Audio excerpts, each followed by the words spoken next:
Hey everyone, welcome to the 133rd episode of Just Shoot It, a podcast about filmmaking, screenwriting, and directing. This episode is brought to you by patrons Aaron Goodmiller and Troy Smith.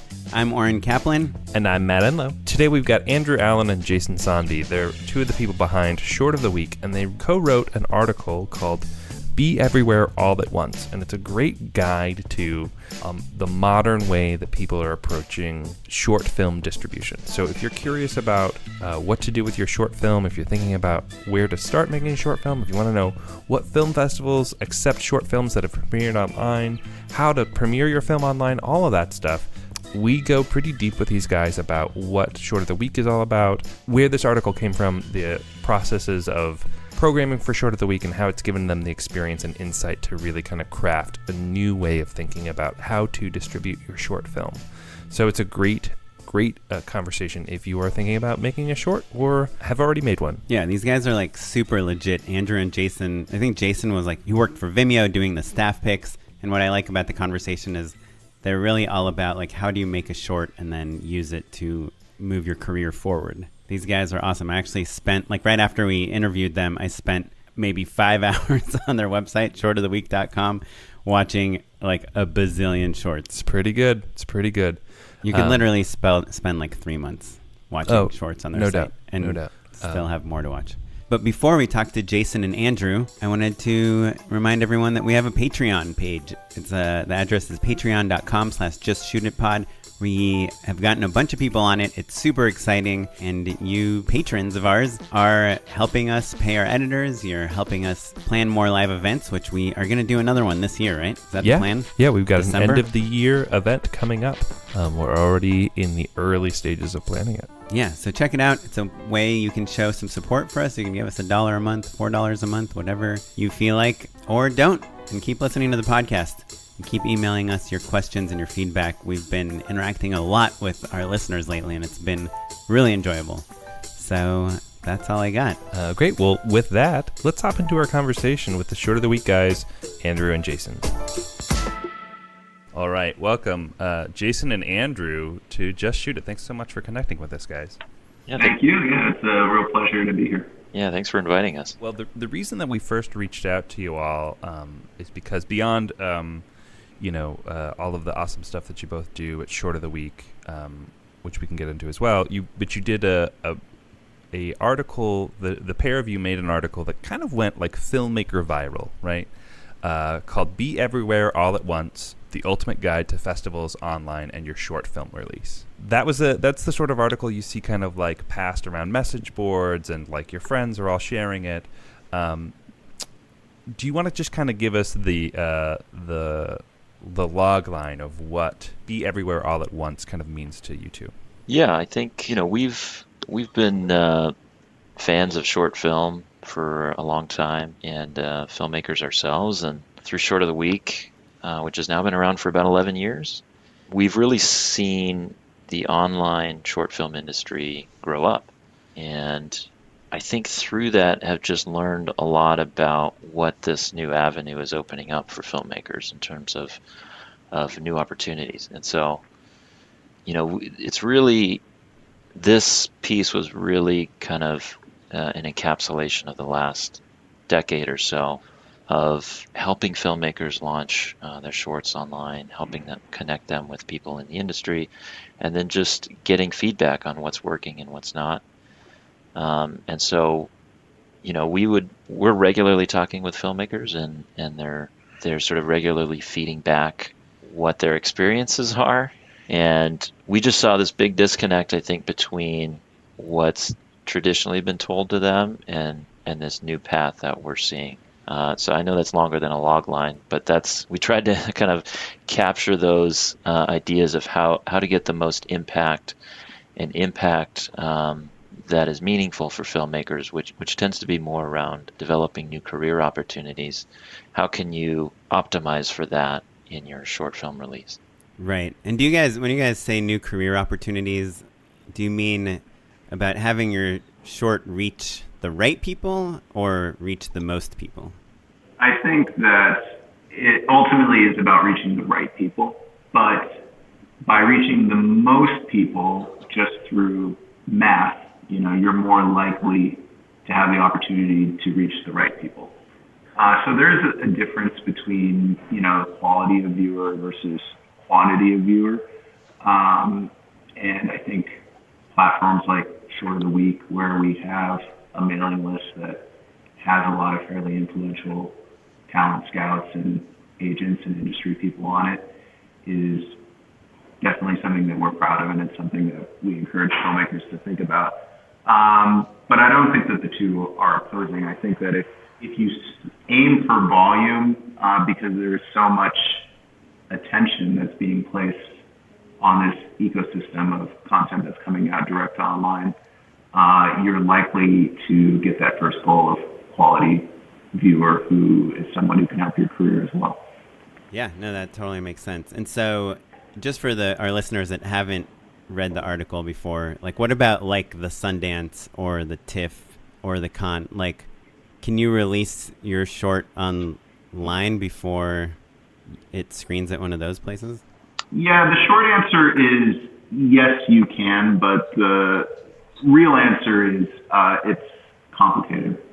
We have a companion article that we released, or that we linked to in the Be Everywhere All at Once piece, that makes it really easy for filmmakers to look at 125 of the biggest film festivals in the world and to see what their premiere status restrictions are. And, when we first did this piece, we did it in collaboration with a colleague of ours, Katie Metcalf, who's a short film programmer at Sundance, using a lot of her original research. And we were quite surprised at the time that 66% of these Oscar qualifying film festivals had no explicit rule against your film being online for acceptance into their festival. And Sundance is a very high profile example of that. We do a playlist every year of, somewhere between 5 and 10 short films that are part of their official program, which are already released online by the time that the programming announcement comes out. But, there are several high-profile film festivals, such as Cannes or Berlin, that will disqualify you from eligibility. So we encourage filmmakers to think about, what is important to them, what their goals are for their release, and to strategize accordingly. And while I think the Be Everywhere All at Once article suggests that filmmakers should not place as much importance as they currently do on film festivals, we do try to make sure that we're taking a nuanced approach to tell filmmakers to think critically and to think strategically about, what is the best path for their particular case. Yeah, I think the thing that really struck me the most about this article, just kind of on a philosophical sense, is that so often I'm sure you're confronted with people who ask just for kind of like, what's the cut and dry advice? And the answer is always, it's complicated.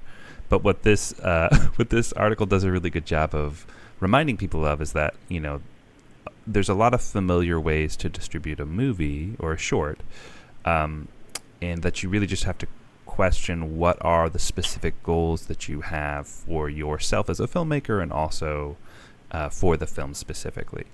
Film festivals maybe are, in the worst case scenario, not the best place for a ton of people to see your film necessarily, but they are, say, a good place to build a community and, get to know other filmmakers and things like that. And I think that you do a good job of kind of laying all of those different aspects out. Exactly. I think that's really well put, yeah. I'm a frequent attendee of film festivals. I've been to Sundance. In the last 6 years, I go to South by. Andrew and I both get invited, around the world to be on juries or to speak. And there's definitely a sense of community that develops around filmmakers that are doing the festival circuit at the same time. And that's incredibly invaluable. And it's almost like a high school graduating class, It really is. It really is. And you end up getting to mingle with people like ourselves, with programmers. Landing a spot in a high-profile festival makes the rest of your festival run that much easier and more valuable as you're on the radar of a bunch of separate theater festivals or lower tier film festivals that program off of the big premiere festivals. So there's a lot of value in it. But what I've also seen is that it, in some sense, is an insular community. I go to these screenings at top-notch premiere film festivals, and I go to the short screenings, and I don't see a lot of agents or managers or producers or development people. And the audiences really aren't generally that big. So being on Short of the Week, in your first handful of days of online release, you will reach a larger audience of people seeing your film than probably your entire festival run put together. And that's a fact. And it's also much easier to reach decision makers because you're not making it difficult on them. In the same way that scripts can travel through informal networks of agents and producers kind of friction-free, your film can do that same way when, you know, a junior person in their office whose job it is to scout Short of the Week or scout staff picks can freely share with an executive in their office, or it can be sent through email. There's a certain removal of friction that really helps a filmmaker get their work seen not only then by mass audiences, but by also the kind of key decision makers that can help move their career forward. Yeah, I think that's something that like our listeners really need to hear. I can't tell you how many times I've gotten an email from someone, even like there's 2 Kickstarters that I contributed to for short films, and they'll email all the time saying, hey, we're going to be at this film festival, we're going to be at this Shorts Fest or this thing, like you should come see it. And my answer is always like, can't you just send me a link? Like, I do not want to go to a film festival to watch your one short that's probably among a bunch of different shorts that I'm even less interested in. So if you can send me a link, I will watch almost anything. You know? As a slight tangent, I would even go so far as to say, don't put a password on your short. You know, like don't give me like a case sensitive in-joke password. Just send me a private link. Like mistyping your, you know, in-joke a couple times and just could be the difference between me deciding to watch your film or not. Or watching it with, you know, without being grumpy. Yeah, I think, you know, something that we've done is we've taken, you know, I've done marketing in other roles, and I think some of this is just kind of taking some, you know, finding that balance between like there are places where you want to exhibit your work, but then there are also places where it needs to sort of function in almost more of a sort of marketing capacity, and that's all about reducing friction and having the right sort of message and really packaging your film well to make those types of rounds. And that's something I think it's another section in this article, which is it's not easy to do. You know, not every filmmaker is an amazing marketer at heart. And we've really felt that it's sort of unfortunate that a lot of the message, I think, over the last, you know, 8 or 10 years or so, especially with the rise of social media, has been in order to get any sort of impact online, you really have to do it yourself. And while that was sort of empowering for a while, like the structures of the online world have built themselves up in such a way that that's become much more difficult now. And the truth is that you shouldn't have to be, you know, a digital marketing guru, as we say, to be a great filmmaker, right? You should just be able to make great films. And hopefully that's part of the role that we've tried to step in and take, is that we can help package your film and get it out to audiences and get it out to decision makers. Just to play the listener at home who didn't get into a top tier festival and maybe even didn't get accepted to Short of the Week, right? I think there is a little bit of a question where, you know, the thoughts of don't build an audience or securing a fancy premiere, that becomes a little bit more frustrating when you're not getting accepted to the South Bys and the Sundances and the TIFFs of the world. Do you have any thoughts for those filmmakers? You know, the ones who are maybe not quite ready for the prestige or haven't been accepted to that party yet? Yeah, I would say I think it's important at whatever level you're at to get honest feedback on where you are and what you're doing. And um, that is something that we do actually offer at Short of the Week. One thing that when we take submissions, if you pay a little extra, someone on the curation team will actually provide some detailed notes on like what's working, what's not working in your film. That's one way. Sorry to interrupt, but I'm just curious. Can you give like an example of what a note would be and like how detailed, like a page worth of notes? It's like 2-3 paragraphs worth. And so, but it depends on the length of the short as well. And so it tends to be around, we look at like the craft of the film, obviously. Sometimes there are obvious things done wrong there. But then it's also like the character arc or the story arc. And so we try and get as nuanced as we can.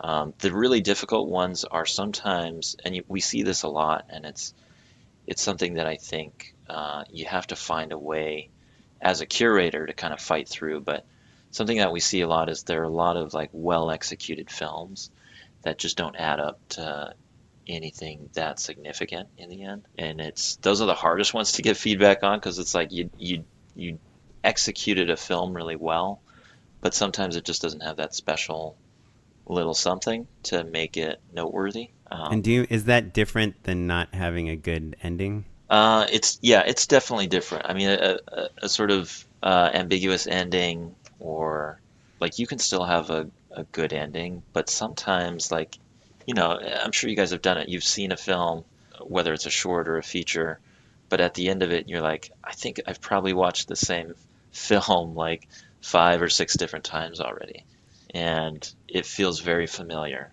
And you're like, well, something that we try and do, at least at Short of the Week, is we're always looking for what we call innovative storytelling, or people who are pushing the boundaries in some ways. And that's either through like new techniques, or new styles, new formats, but it's also through like characters that we haven't seen before, perspectives that we haven't seen, or a sort of style of dialogue that we haven't seen. And so that's something that we're particularly looking for. But it's, just to get back to that original question, I do think, you have to put it out there in some way to get feedback, whether that's like a local film festival or putting it on Vimeo yourself. You do have to get it out there, because look, we get a lot of people submitting to Short of the Week. We only accept about 4%. And more that 4% that we do accept are people that have submitted to us in the past. And so what we always try and say, it's cliche, but filmmaking is a bit of a journey. Like, you have to really learn it and learn yourself and learn your own voice through it. Yeah, no, that is interesting. Matt and I were talking about, before we started talking to you, about how we've seen a lot of our friends that have gotten into Sundance or gotten into South by. They've been to those festivals a bunch of times. They met people. They saw what works there and what doesn't work there. Yep. And they didn't just like make a short film in a vacuum and then got really depressed when it didn't get into Sundance. Yeah, I'm looking. So to submit to Short of the Week, it's $30. Yeah, it's 30. And it's under 40-minute films. So your acceptance rate as of now is around 4%. Yeah, it's about 4%.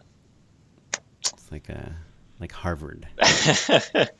It's just, there's so much great work coming out, and we have to find ways to keep raising our standards, because we can only publish and promote so much. We don't want to. We could accept 3 times as many, but then the individual acceptance, we wouldn't be able to promote each individual film nearly as much. So we tried to maintain a level, but that means we have to keep raising the bar.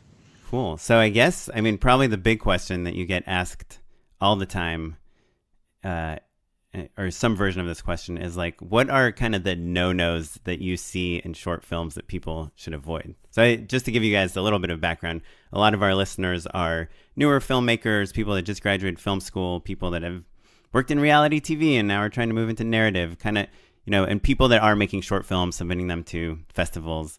Like, what do you guys have any kind of general tips of things to avoid or do? Do you want to take it, Jason? I've got the article. We actually have an article on this too, but the 15 Things Wrong with Your Short by Ivan. Damn, you guys have written an article about every good question. Yeah, that one's a little bit cheeky, but it's an example of some sort of inside baseball, the kind of conversations that we have with other programmers at film festivals, other online sites, kind of repeating either motifs or styles that we just keep seeing and sort of bug us a bit. For example, there's certain types of stories that when you get over 3,500 submissions every single year, you start to notice these weird similarities. Like, man, there's an awful lot of movies about hitmen, and they're always like sad and wrestling with whether they're good people or not. It's like, well, no, you kill people for right. them, and you're not a good person. There's also, a surprisingly huge subgenre of very bad black and white noir homages. It's not to say that you can't make a good one of those. Like, there's no hard and fast rule. Like, every rule is made to be broken. But if you're trying to stretch your wings or you're trying to prove something, like, maybe don't do that. I love this one. Your film is good considering you made it for $20 or you shot it on an iPhone. Oh, sure. Yeah, we get a lot of people who say that like it's something to their benefit. Like, it's something that we're going to be like, oh my goodness. Yeah, I mean, just to commiserate, we definitely get that as well. We get a lot of pitches like, hey, we made this for $0 in 36 hours, and isn't that incredible? And it is. I don't want to put people down who, it's hard to make a movie, so, like, go for it. But, like, the reason that people love movies is not because they were shot cheaply or quickly. You don't walk out of a movie theater and say, boy, that's my new favorite movie. They shot it so fast. That's definitely, that's our stance as well. I think to blame, I go back to the beginning of the decade when a lot of the trends that we're seeing that are kind of mature online right now were first being formulated, and we saw sci-fi films like Fede Alvarez's Panic Attack. At the time, he was a complete unknown. He was a university kid in Uruguay, and he makes this CGI sci-fi 2-minute thing at home on his computer using, commercially available software. And that ended up being a big headline. That was one of the reasons that piece goes viral. Or, the first time that with DSLRs you could get shallow depth of field and get that sort of cinematic look, there was a certain thrill to like, oh yeah, you can do this cheap. Like, I don't need to rent a 16 millimeter camera, and I don't need to process film, or even like I don't need $3,000 of glass with some sort of intermediary between cinema glass and my like DX100 or something like that to get a really polished look.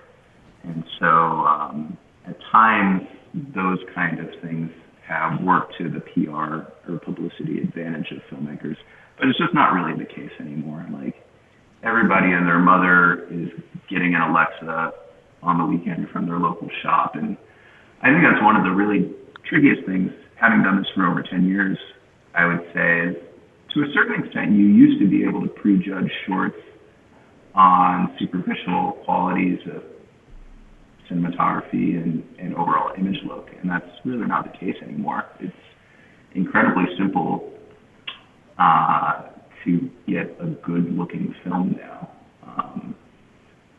So now your judgment has to go back to kind of classic things like, well, is this well written? Is this well acted? Is the point of view something that's worth telling in the first place? So, yeah, I think what I'm hearing is like there's the thought of like, oh, a DSLR or a cheap camera, a fast camera, or whatever gear you've got, it's just fundamentals, right? And so that's freeing for people in that, like, if they've got an Alexa lying around, great, you can go shoot with that, pull those favors. But if you don't, that also doesn't matter, and can be exciting as well. But the story and the characters are always going to be the thing that everybody cares about. Right. And I think, fortunately, as the standards have gotten higher, we're seeing a little bit of we're seeing gear culture recede a little bit. Mm-hmm. Like, I remember in the early days of my curating Vimeo staff picks, people like Philip Bloom and No Film School, like, it was incredible amount of focus on gear, and maybe I'm just a little bit removed from those communities anymore, but I feel like more and more people are talking about storytelling and writing and crafting good films, and are obsessing less about, you know, what kind of lenses you're using, what kind of nonlinear editor you're using, that sort of thing. Well, I think the other thing that is probably related to that is it used to be in the days of the DVX 100 that we're all like trying to make our stuff look like Hollywood movies. But to your point of everyone has an Alexa now, like we literally are using the same cameras on our $2,000 short as like they're shooting the Avengers with. Yeah. So it becomes a non-issue anymore. Yeah, and It does, or it's at least it's not an excuse of like why your movie isn't good because you didn't have the same equipment that the Hollywood people have. Exactly. Because you pretty much do. And I think like that trend, you know, if we think about technology trends, like that's only gonna continue. Like it's gonna get easier and easier, and you know, you have people shooting films on iPhones now that look amazing. They look great with the stabilization and 4K and all that. And so it's only going to keep getting easier and easier. And you know, people are always ask us a similar question. I think sometimes what the analogy I like to bring is just writing. You know, like who cares if you wrote an amazing script? You know, who cares what application you used or what amazing typewriter you used? Is it a good story?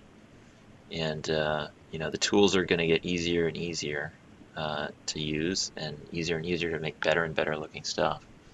And ultimately, what really stands out is great story in the end. And that's what we've always tried to focus on. I think at Short of the Week is really trying to find good stories that hopefully transcend some of that. You know, so oftentimes we'll go back and watch films from like 8-10 years ago, and they'll still look as fresh as they did then.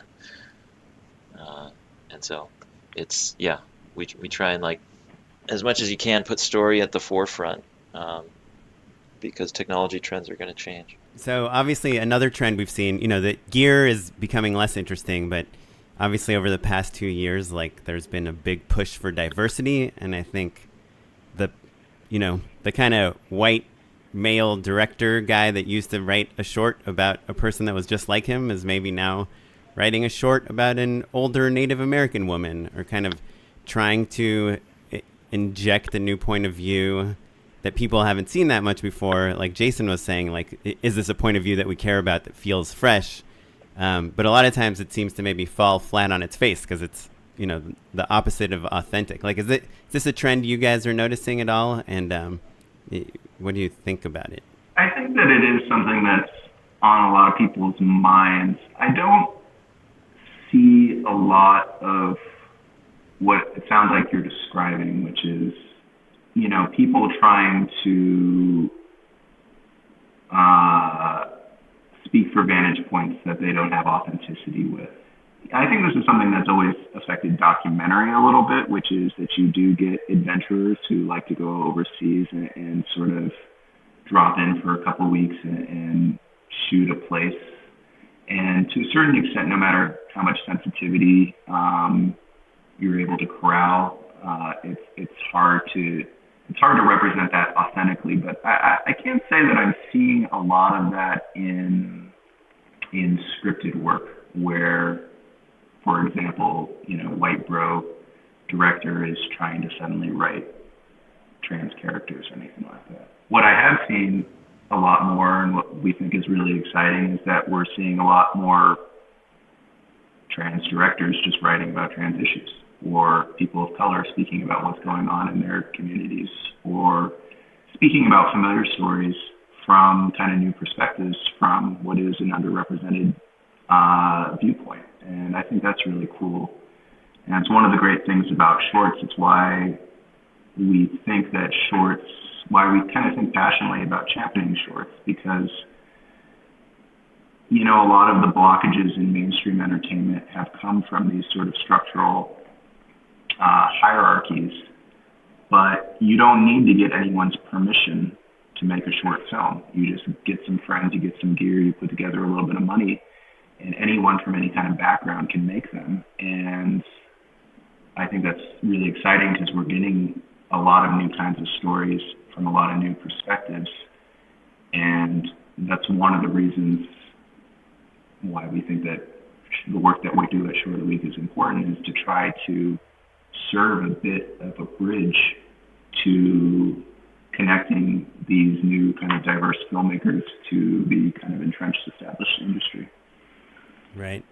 Yeah, that's really helpful. And it's good to hear that you're not seeing that. I'd heard, a couple other programmers talking about that type of thing where people are trying to kind of be like falsely diverse and it falling apart. Do you need to find a new angle on how you're pitching yourself or on your point of view to make you stand out more? I mean, I think kind of the cliche thing in Hollywood is a bunch of people, that are actors are making a short film about an actor's life in LA. And it's like you said, we've seen that short so many times that we really aren't interested in it unless it's kind of told in a super different way, I think the challenge has been and always will be standing out, period. And I think that, look, the most difficult thing to do with your short is to get anybody to care at all, to get your film seen. That's kind of, one of the true tenets behind the Be Everywhere All at Once strategy. Is like, it's really difficult to get anybody to give a damn about your creative work. There's so much professionally produced content out there that is really, really good. So why should people care in the first place? And to that extent, it's not so much a hindrance that you are coming from a background or a perspective that we've already seen before, because the real challenge is to tell interesting, engaging stories. And I think that there's a certain amount of voice and creativity and innovation that is inherent in one's ability to stand out and tell good stories that is sort of timeless. So I don't think it's more challenging than it was before. I just think it has always been very challenging. Right. But it is, I guess, one of those things like you're saying that it used to be that if your short just looked really good or you had access to the equipment or a celebrity actor or something, that's like what set you apart. But now that playing field has kind of been evened out, and now it's going deeper. I mean, I think it's awesome. Just like browsing through Short of the Week right now, it's like, every single one of these shorts. Like I could spend like a month just like watching these shorts, and they all look super unique in a way that probably was not the case like 5 years ago. So yeah, it's exciting. And you can browse by country. You can we have a channel for female filmmakers if you want to look at films directed by female filmmakers, LGBT, and so there's, exactly as you're saying, like lowering the barrier with the tools, but also lowering the barrier with distribution. Being able to put it online means that suddenly, it's the things have been opened up for people in a way that they just never have been before. And I think that's why we're starting to see a lot of new voices from all over the world, all sorts of different backgrounds that we haven't seen before. Well, and the thing that I like about Short of the Week in a kind of different context is that you two get to speak from a level of authority because of in terms of like what feels familiar or what feels played out or what we've seen before, because you all watch a bajillion shorts every day, right? Like you said, like 3,500 shorts come into the website a year, right? So with that sort of breadth of knowledge, right, it's much easier to spot trends and to see what's familiar or what's not. And so I think listeners at home will think like, wow, well, how, what, I have a lot of ideas. What's the one that's going to stand out? That can be hard to pick, right? But it could be as simple as going to Short of the Week and seeing, what people are doing. If you see, a trends like that becomes apparent basically. And so you don't have to be a film programmer. You don't have to be a showrunner reading samples all the time to see the trends that are happening amongst filmmakers. What's zeitgeisty right now, and what are the things that maybe you want to shy away from because we've seen them too many times. Yeah, I think that's well said. And, it actually is a little bit surprising to me how few filmmakers who want to make a short film actually watch a lot of short films. Sure, yeah. They're all Tarantino buffs, or they, subscribe to Filmstruck, and they think of themselves as cinephiles. And yet very often you'll talk to them and realize that they don't actually watch that much of what their peer group is making. And they don't watch a lot of shorts, even though they are writing or directing a short script. And the mediums are different. There's an art to a good short film that is very different than feature film or episodic.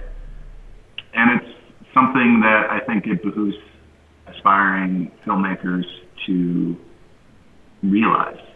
And you see, one of the big things that we sort of rail against is, people making these 20-minute short films where they're trying to cram all 3 acts of their feature script into that sort of compressed timeline. It's a rushed feature, not a short. Yep. Or they only take 1 act of their feature and they forget to tell an actual full story. It's all set up with no payoff, or, the timing is all wrong because you are trying to get to some sort of climactic event without having put in the work in character development. So, I encourage everybody, watch more Short of the Week. Yeah, and I think that's a piece of advice that a lot of people get is like, why don't you make a short that is like a scene from your feature, or that you can take to the film festival and sell it as a feature or a TV show. And it's hard to do that because, like you said, it might be a good scene, but it's not a good short. I mean, it's something that we recommend to people, which is before you put your film online, before you put the effort in presenting yourself to both audiences and industry, know what you want to pitch. It's a case that happened to us. Andrew and I, we collaborated on an animated short film, 8 years ago now, the Thomas Beale Cipher, and we didn't think that it was anything special, and we didn't get into really high-quality film festivals, but we put it online, and it ended up being a real surprise hit. And I think we ended up taking maybe 20 generals after that. Wow. And everybody was like, do you have a feature script for this? And we're like, no. Do you have other ideas that you want to pitch? And I'm like, well, we didn't know this was going to happen. And no, we don't really consider ourselves filmmakers like that. So whether it's an adaptation of your short or whether it's something else, you should have something that's reasonably in good state and that you can polish up and you can be ready that when you do get that call, you have something to pitch. Because we hear from our filmmakers who we feature on Short of the Week, even if they have played A-list festivals and had a long festival run, they generally get more generals off of being online in that first week than they get through their entire festival run. And so, I don't have any sort of precise numbers, but I would guess that maybe 5 to 6 sort of industry meetings would usually arrive out of being featured on the site. So that's awesome. Do you have any other kind of notable success stories or people that had a short on Short of the Week and then directed a Marvel movie or anything? We haven't quite gotten there yet. I think what's been pretty fascinating is as Andrew said earlier, filmmaking is a journey, and a lot of the filmmakers that we curated in the early days at the site are just now sort of advancing to those sort of privileged positions. In the Be Everywhere All at Once article, we highlighted, just a handful of interesting success stories from recent times. So the sci-fi movie Kin, which was in theaters this past month, was based off of a short film that we featured on the site from Josh and John Baker. We've been longtime proponents of the filmmaking duo, the Daniels, who've been featured on the site multiple times. And they did Swiss Army Man with Daniel Radcliffe, which A24 bought and released. They also did the Olympics commercial, which was amazing. The Nike That's spot, right. That's right. And last I heard from them, they had signed on with the Russo brothers to do a big budget original sci-fi film. Oh, wow. That's awesome. Jordan Vogt Roberts was a Short of the Week award winner, I think, back in 2011, 12, something like that, for a really brilliant short film called Successful Alcoholics. And he most recently directed Kong Skull Island. That's awesome. So you guys are the gatekeepers of Hollywood. We're in the interesting spot of trying to be modest. I do think that we make a difference.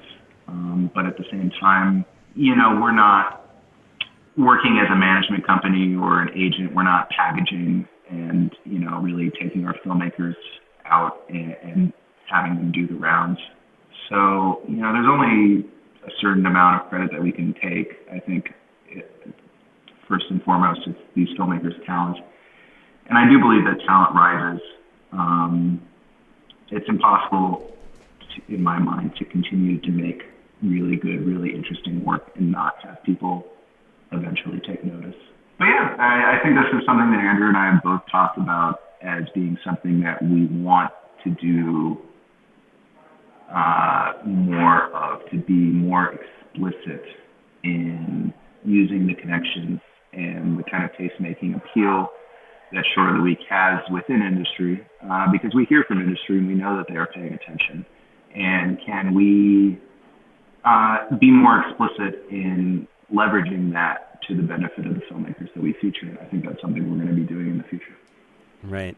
And I feel like the Vimeo staff pick or Short of the Week is kind of a little bit of like the director's equivalent of like what the blacklist is for screenwriters, which is awesome. It's like it is this tool that lets just normal people have access to the right eyeballs, which is awesome. Yeah, it's really great to hear from, again, our alums going out to the film festivals and stuff like that, and seeing the sort of warmth and that people have towards us and this brand that we've been able to build up. It's really encouraging. Right. So we've had in the past, we've had a couple video essayists on the podcast that, do very well done YouTube videos breaking down like why a script works or doesn't work or why a movie is good or bad. And they always get asked the question of like, you've analyzed so many movies, like when are you going to make your own movie? And I know, Jason, you mentioned you guys made that animated short 8 years ago, but being that you're pretty much like experts on how not to make a short film and how to make a short film, is there another collaboration in your future, or is either one of you interested in directing short films? I mean, I wouldn't count it out entirely, but we're definitely, I think, finding. If anything, if that short taught us anything, it was really that maybe we had better skills on the sort of curation and promotion side. So I think that's where we're focusing right now. But I won't count it out. Maybe someday we might jump in and see if we can do sort of what Jason was alluding to, and to help great work get made. I don't know if that means we have to be a director, but maybe in more of a producer role. But yeah, it's something that we love to kind of keep one foot in the production world. Yeah, I think shortly after that film got released, Andrew ended up co-founding his own technology company. And shortly after that film got released, I got hired as a curator at Vimeo, and then we were both running Short of the Week still as sort of side hustles. So time has been limited, but I definitely think that after all this film watching that I've done and all this criticism that I've done and thinking critically about the work that I see, that, yeah, I definitely have a great film in me. It's just gotta find that time and gotta take that leap. And I don't have to take the ego hit of having to make something bad if I continue to kind of sit on the sidelines for a little longer. Right. Yeah. I feel like if I was in your guys' position, I would be discouraged from making a short film, because you see all these insanely good short films with great performances and great cinematography and great concepts, and it's the short that I was going to write about my stressful morning just doesn't hold a candle to any of these stories. It's almost intimidating to be exposed to all this good content, Yeah, I can sympathize with that feeling, no doubt. So maybe our listeners should avoid Short of the Week. Is that what you're saying, guys? Just avoid becoming a curator or a critic, perhaps, because people often move from the profession into a critic, but they rarely go the other way. That's not true. You have all those French New Wave guys. Yeah. Didn't Ebert write Beyond the Valley of the Dolls 2? I think That's correct. Did he? I think he did. He wrote one kind of trashy exploitation movie. Well, even in even in our kind of contemporary space, I think you see that Ain't It Cool News guy, Massa Worm. He ended up scripting Doctor Strange, right? Oh, is that right? So I think that was pretty heartwarming to us folk who write about film to see someone from the geek web go ahead and make good.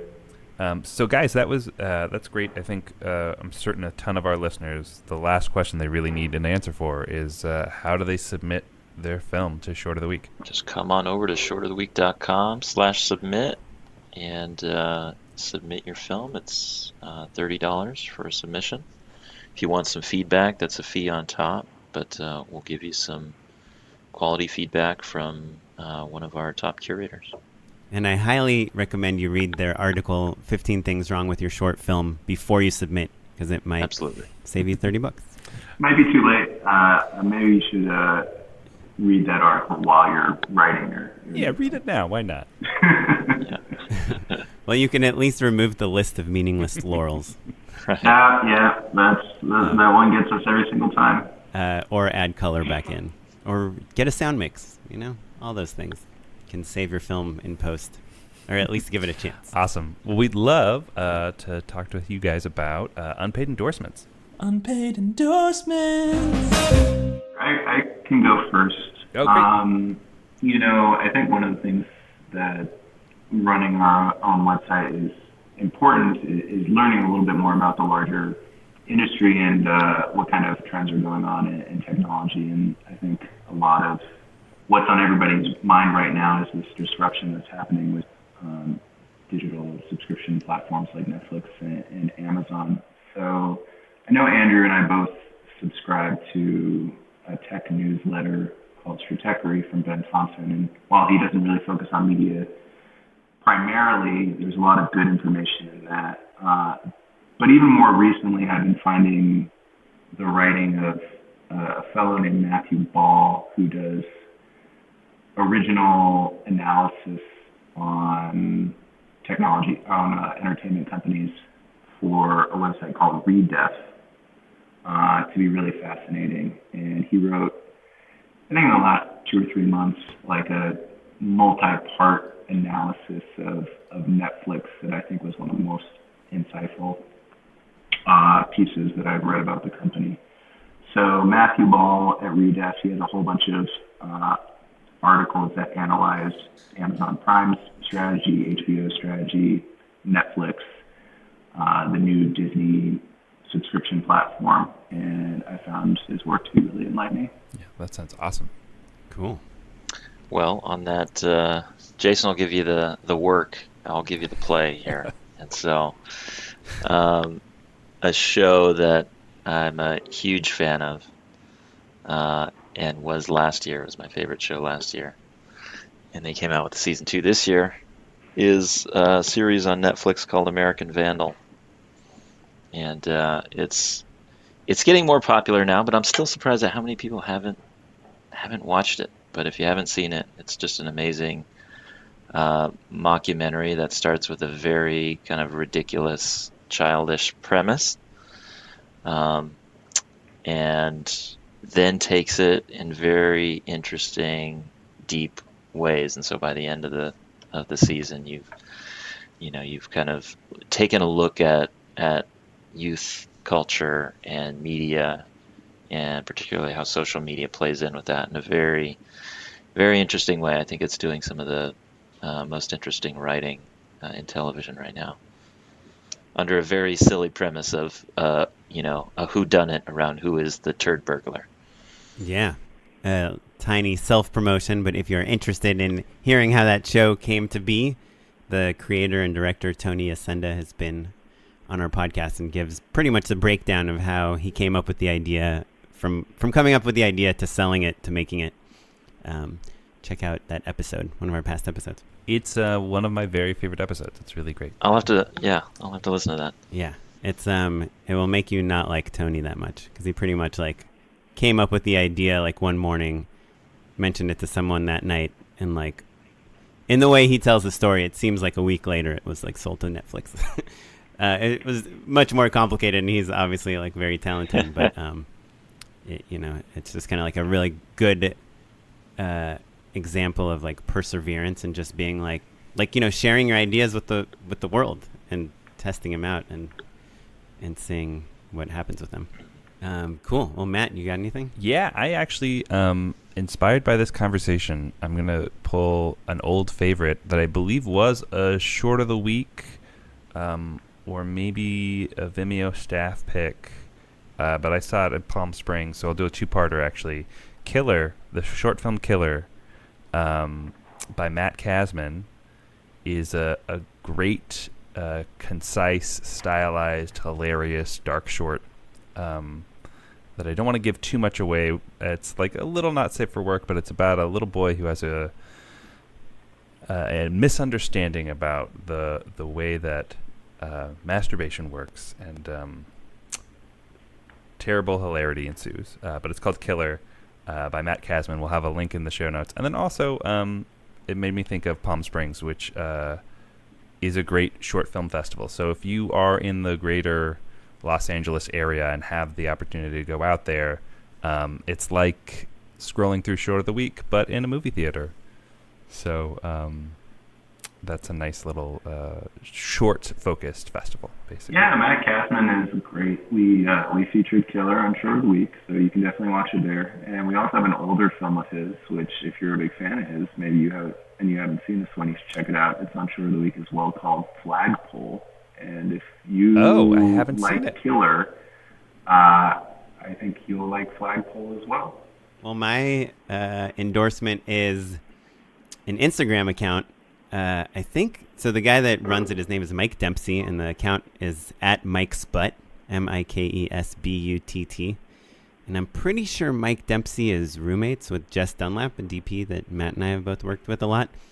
But he's a director also, but he takes these photographs, and they're all practical, and they're just like insane, of people just in weird positions, like smashing against walls and hanging from basketball hoops and floating and falling down stairs.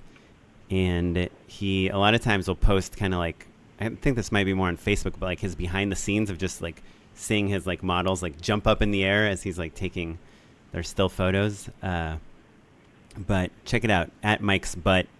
And he's also part of that crew that makes at Kirby Jenner, which is the Lost Jenner brother, which is another Instagram account that is awesome. So I was working on a treatment that had like a bunch of kind of magical moments, but happening in like natural, like urban environments. And I was going through his Instagram account to see if I could find some cool images, and there are way too many of them. But check it out. Awesome. Well, Jason and Andrew, where can listeners find out more about you if they want to keep track of what's happening on Short of the Week and all of the other things that you do? The best thing to do is to go to Short of the Week and sign up for our newsletter. You can get our daily reviews into your inbox, either daily or in a weekly digest. And if you want to catch up with us on social media platforms, we are at Short of the Week, all one word, on most major platforms, so Twitter, Facebook, Instagram, the whole bunch. That's right. And we are also on YouTube. So we have a YouTube channel that we're starting. I know we're starting to grow the YouTube channel. Also, just search for Short of the Week and we should pop up. Well, awesome. Well, if you want to find out more about us and the podcast, you can follow us on all of social medias at Just Shoot It Pod. You can go to our website, justshootitpod.com. You can find me on Twitter. I'm at SmiteyPyleg. And I'm at Mr. Matt Enlow. This episode was produced by Madeline Rosewatt. This episode was edited by Jay McCullough. And the music you're listening to right now was provided by the Free Music Archive and the artist Jahzzar. And our webmaster is Ewan Williams. Thanks, everyone. Bye.